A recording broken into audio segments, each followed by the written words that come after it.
لیکن میں نے ابھی شروع میں بتایا تھا کہ اگر ماں بالکل پڑھی نہ لکھی ہو، کبھی مدرسہ نہ گئی، کبھی کالجز نہ گئی، کبھی یونیورسٹی نہ گئی، تو وہ اپنے بچے کے لیے ایک یونیورسٹی ہوتی ہے۔ بچہ جو سیکھتا ہے وہ اپنی ماں سے سیکھتا ہے۔ اور یہ بھی یاد رکھیں، باپ کا بھی بڑا اچھا کردار ہے، بڑا اہم کردار ہے، باپ کا بھی بڑا مرتبہ ہے، بڑا مقام ہے، وہ بھی الگ اپنے منصب پر فائز ہے۔ باپ کی بھی بڑی قربانیاں ہیں تمہیں بڑا کرنے کی، کیونکہ باپ اگر کبھی یونیورسٹی نہ گیا، کبھی کالجز نہ گیا، کبھی اسکولز وغیرہ نہ گیا، کبھی مدرسہ وغیرہ نہ گیا، لیکن اپنے بچے کے حق میں جو بہتر ہوتا ہے وہ اللہ تبارک و تعالیٰ باپ کے ذریعے عطا کرتا ہے۔ باپ کا تو یہ مقام ہے، اگر کبھی دیکھیں گے، اگر آپ نے کبھی یہ دیکھا ہو کہ جب چھوٹے ہوں گے کہ تمہارے عمر کے بچے لاکھوں ہزاروں کما رہے تھے، تمہارے عمر کے بچے ہزاروں روپے کما رہے تھے، لیکن تمہارا باپ صرف میں یہ کہہ رہا تھا کہ میں اپنے بچوں کو پڑھاؤں۔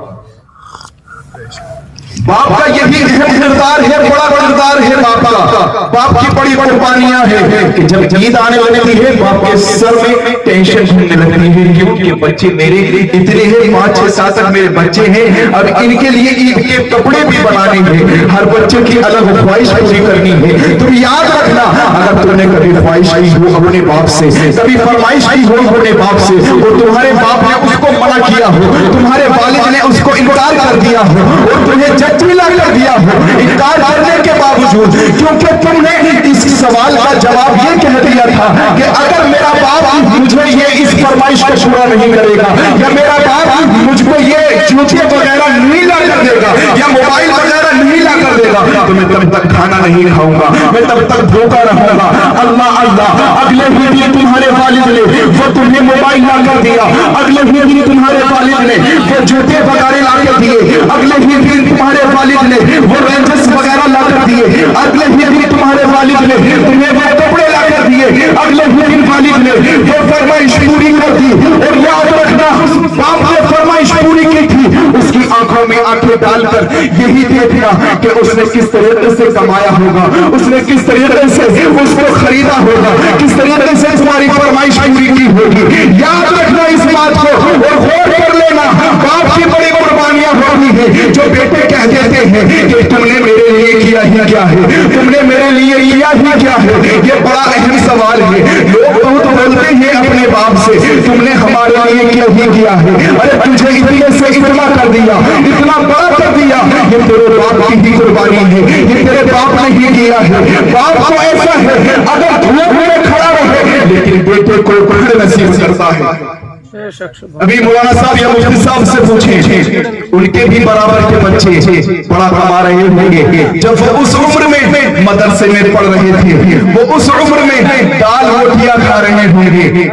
تم سوچو ذرا مدرسے میں کس طریقے کا کھانا ملتا ہے، کبھی جا کر دیکھو مدرسے میں، ارے مدرسہ جاؤ تو یہ دیکھو کہ کس طریقے سے بچے پڑھ رہے ہیں۔ اور یاد رکھے تم پر بھی وہی پڑھائی فرض ہے، نبی نے ارشاد فرمایا طلب العلم فریضۃ علی کل مسلم، کہ ہر مسلمان مرد و عورت پر علم دین حاصل کرنا فرض ہے۔ اور اتنا تو علم دین حاصل کرنا فرض ہے کہ تم حرام کو حرام جانو، حلال کو حلال جانو، جائز کو جائز جانو، ناجائز کو ناجائز جانو۔ اگر تم پر اتنا بھی علم نہیں ہے کہ تم جائز اور ناجائز میں تمیز نہ کر سکو تو یاد رکھو نبی نے یہاں پر بھی ارشاد فرمایا کہ جو بالکل اس پر علم نہ ہو تو وہ اس لکڑہارے کے مانند ہے جو رات میں لکڑیاں بیڑتا ہے، جو رات میں لکڑیاں بیڑتا ہے، لکڑیوں کو اکٹھا کرتا ہے کہ اندھیرے میں اگر کچھ اٹھائے گا تو وہ لکڑی بھی اٹھائے گا، نجاست بھی اٹھائے گا، نجاست غلیظہ ہو یا خفیفہ ہو وہ دونوں اٹھا لے گا۔ اب اسی سے یہی مثال لیتا چلوں،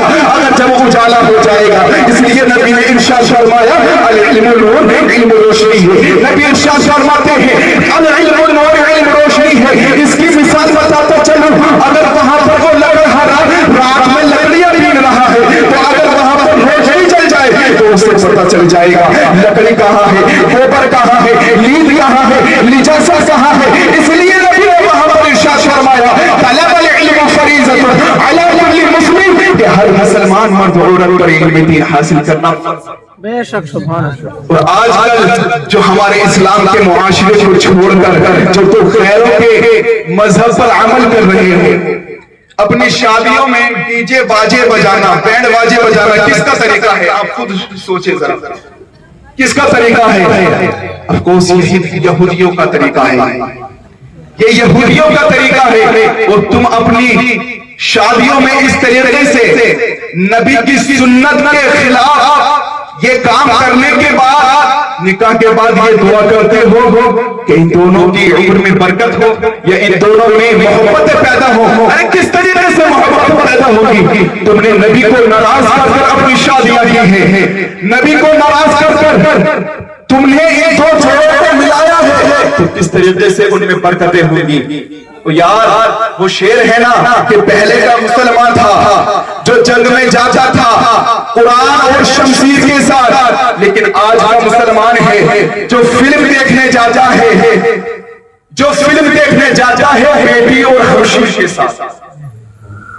بات بہت گہری ہے لیکن سمجھنے کی ضرورت ہے. اپنی شادیوں میں اس طریقے سے تم رواج اگر رسم رواج طریقے اپنا لیے ہو، یہ یہودیوں کے طریقے ہیں. اس لیے کہ میں نے ایک مرتبہ ابھی مولانا تبریز عالم صاحب سے اللہ کا بیان سنا تھا، فرما رہے تھے فضا میں تم ہونا سارا تمدن میں ہنور، یہ مسلمان ہے جنہیں دیکھ شرمائے یہود. یاد رکھنے بھائی کے جملے اگر تم اپنے آپ کو خود نہیں بدلو گے اور جب یہ زمانہ بدلے گا بڑی تکلیف ہوگی. اس لیے تم اپنے آپ کو پہلے بدل لو، اس زمانے سے بدلنے سے پہلے تم خود کو بدل لو.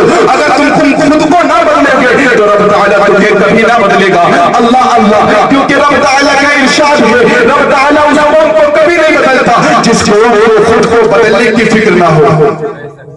رب تعالیٰ کا خود ارشاد ہے اللہ اس قوم کے حالات کبھی نہیں بدلتا جس قوم کو اپنے حالات کی فکر نہ ہو.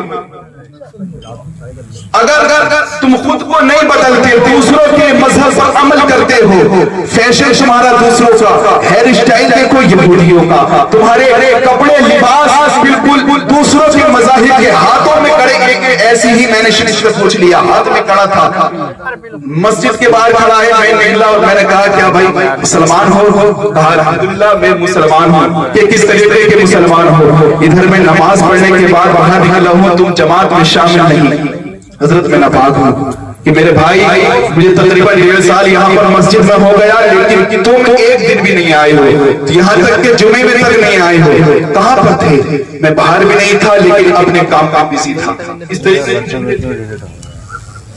کہ مسلمان اپنے آپ کو اگر کھو بیٹھے، اپنے آپ کو بھول بیٹھے، تو میں بھی اس سے صرف یہی کہوں گا کہ ارے شرم کرو، خوف کھاؤ، کچھ مکرو ریا سے کام نہ لو، یا تو اسلام پر چلنا سیکھو یا اسلام کا نام نہ لو.